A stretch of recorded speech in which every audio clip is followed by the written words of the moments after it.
नमस्कार मंडळी, मी तुमचा लाडका मित्र भरत विजय चव्हाण आणि मी तुम्हा सर्वांचं माझ्या युट्यूब चॅनलमध्ये स्वागत करत आहे. मंडळी, विसरून जा आता सुपरमॅन, ही मॅन, स्पायडरमॅन, कारण आला आहे आपला हनुमान. तेलुगू मूवी आहे ही, बट ही हिंदीमध्ये सुद्धा अवेलेबल आहे. बट मी जो व्हर्जन बघितला होता तो तेलुगू व्हर्जन बघितला होता. जवळजवळ 2 तास 40 मिनिटांचा हा सिनेमा आहे. साधा सोपा सरळ सिनेमा असून सुद्धा या सिनेमाचा इम्पॅक्ट आपल्यावर खूप चांगला पडतो आणि आदिपुरुष सारख्या मोठ्या मेकर्सना हे एक उत्तर आहे की 600 कोटी खर्च न करता चांगलं VFX, CGI आणि एक सरळसाठी स्क्रिप्ट घेऊन आपण कसं लोकांना एंटरटेन करू शकतो. म्हणजे जसे कुठल्या सुपर हिरो मूवीजमध्ये होतं की जो फर्स्ट हाफ आहे तो फर्स्ट हाफ हिरो आणि विलनचे सुपर पॉवर्स इंट्रोड्यूस करण्यात जातं, तसंच इकडे सुद्धा होतं. पहिला हाफ अख्खा हिरोचं इंट्रोडक्शन, विलनचं इंट्रोडक्शन, मग त्यांच्या पॉवर्सचं इंट्रोडक्शन याच्यात जातं.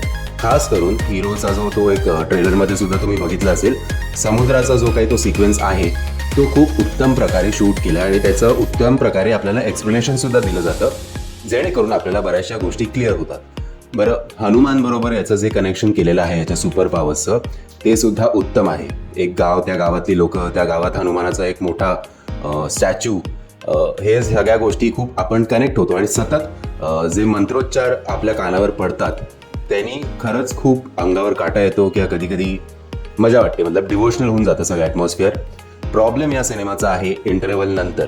म्हणजे आता सुपर हिरो मूवीमध्ये जर तुम्ही जबरदस्ती लव्ह स्टोरी आणि गाणी घुसडली तर कुठेतरी ती मजा निघून जाते. म्हणजे विलनचे लोक आलेत या गावामध्ये आणि इंटरव्हल नंतर जे बोलतो मी, विलनचे लोक आलेत गावामध्ये आणि मध्येच या दोघांच्या मध्ये एक गाणं सुरू होतं हिरो आणि हिरोईनमध्ये.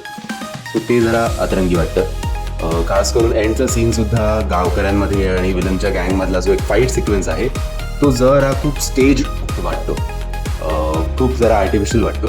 बट ओव्हरऑल आय थिंक हा वन टाइम वॉच नक्कीच आहे.